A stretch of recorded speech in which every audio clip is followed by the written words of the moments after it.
நீங்கள் வீட்டிலே இருந்தால் நல்லா இருக்கும்பா என்றால் 8 வயது சுமதி. அப்பாவின் தோளில் சாய்ந்து ராமுவும் ஆமாம் அப்பா என்ற தலையாட்டினான். அதிர்ந்த கார்த்திக் கேட்டான், ஆட்டோ ஓட்டுறது உங்களுக்கு பிடிக்கலையா? சுமதி மெதுவாக சொன்னாள், பிடிக்குமாப்பா, ஆனால் நீங்கள் குடித்து போன நாட்களில் அம்மா பயந்து அழுவாங்க, நாங்கள் தூங்குறது மாதிரி நடிப்போம். குழந்தையின் நேர்மையான வார்த்தை ஊசி போல் இதயத்தில் குத்தியது. எத்தனை கேவலமாக நடந்திருக்கிறேன் என்று கார்த்திக் உள்ளுக்குள் உடைந்தான். கெட்ட சகவாசம், தினமும் குடி, ஆட்டோ சம்பாத்தியம் எல்லாம் சாராயத்திலே போச்சு. குடும்பமே நசுங்கி போனது.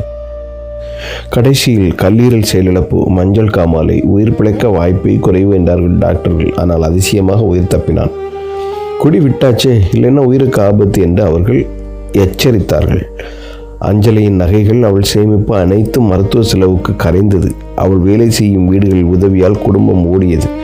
குடிக்க அடிமையாக இருந்த கார்த்திக் வீட்டில் திண்டாடினான். ஆனால் குழந்தைகள் அவனை அணுகிய தருணம் அவன் மனசு உருக ஆரம்பித்தது. அவன் மனைவிக்கு துணை நின்றான். குழந்தைகளோடு விளையாடினான். மீண்டும் நான் குடிக்கக்கூடாது என்று மனசு சொன்னது.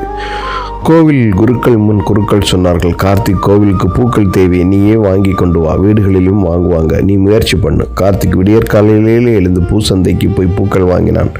குருக்களுக்கும் வீடுகளுக்கும் கொடுத்தான். அஞ்சலியை வீட்டிலேயே பூ தொடுத்தாள். அதோடு பழங்கள், காய்கறிகள் கார்த்திக் வீடுகளுக்கே சென்று விற்க ஆரம்பித்தான். உழைப்பில் மூழ்கியதால் இன்று அவர்கள் வீடு சிரிப்பால் நிறைந்திருக்கிறது. குழந்தைகள் அப்பாவை அணைத்துக் கொள்கிறார்கள். அஞ்சலியில் கண்களில் நன்றி. மாற முடியாத மனிதன் யாரும் இல்லை. மாற்றத்தை தேர்வு செய்யாத மனிதர் தான் உள்ளார். கடவுள் எல்லாருக்கும் கஷ்டம் கொடுப்பாப்புல. ஆனால் அந்த கஷ்டத்துக்கு ஒரு நல்ல விஷயம் நடக்க போகுதுன்னு அது பின்னாடி தான் நமக்கு தெரியும். ஸோ எதையுமே லேசாக எடுக்காதீங்க, கடவுளை லேசாக நினைக்காதீங்க. நன்றி.